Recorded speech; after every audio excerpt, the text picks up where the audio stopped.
بسم اللہ الرحمن الرحیم۔ صبح بخیر پیارے دوستو، سورہ توبہ 94 نمبر آیت میں اللہ تعالیٰ کا ارشاد گرامی ہے کہ اب اللہ اور محبوب پاک صلی اللہ علیہ وسلم وہ دیکھیں گے کہ تم کیا کر رہے ہو، یعنی کہ یہ مسلمان کے لیے اللہ فرما رہے ہیں کہ دنیا میں جو ہم کریں گے وہ اللہ اور نبی پاک صلی اللہ علیہ وسلم دیکھ رہے ہیں۔ قرآن پاک کی جو آیات اللہ نے ہمارے لیے نازل فرمائی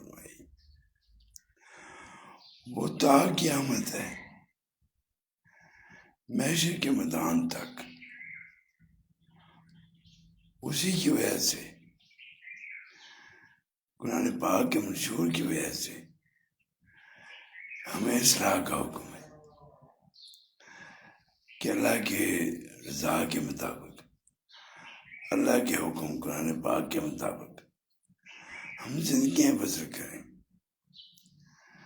کہ واضح دلیل ہے کہ جو آیت میں نے بیان کی ہے سورہ توبہ کی 94 نمبر، کہ اللہ اور رسول ہمیں دیکھ رہے ہیں۔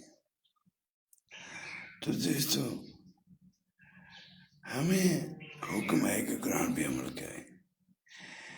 ہم جو کریں گے اللہ کے رضا کے مطابق وہی ہمارے لیے کامیابی ہے، دنیاوی طور پہ، دینی طور پہ۔ اپنے ہر عمل جو ہے وہ دین کے مطابق کریں گے تو پھر ہی ہم کامیاب ہوں گے۔ اس میں ہماری عقل کی ضرورت نہیں کہ ہم دین کے بارے میں سوچیں۔ جو اللہ نے ہمیں حکم دے دیا بس وہی ہے، نہ اللہ نے ہم سے مشورہ مانگا نہ کچھ، صرف ہمیں یہی حکم ہے کہ اللہ کے حکم کے مطابق زندگی بسر کرو۔ تو دوستو، کامیابی اسی میں ہے کہ ہم اپنی زندگی کو قرآن اور سنت رسول صلی اللہ علیہ وسلم کے مطابق گزاریں، کیونکہ یہی کامیابی ہے۔ اللہ ہم سب کو نیک عمل کی توفیق عطا فرمائے اور ماہ پاک میں اچھے عمل کی توفیق دے، آمین۔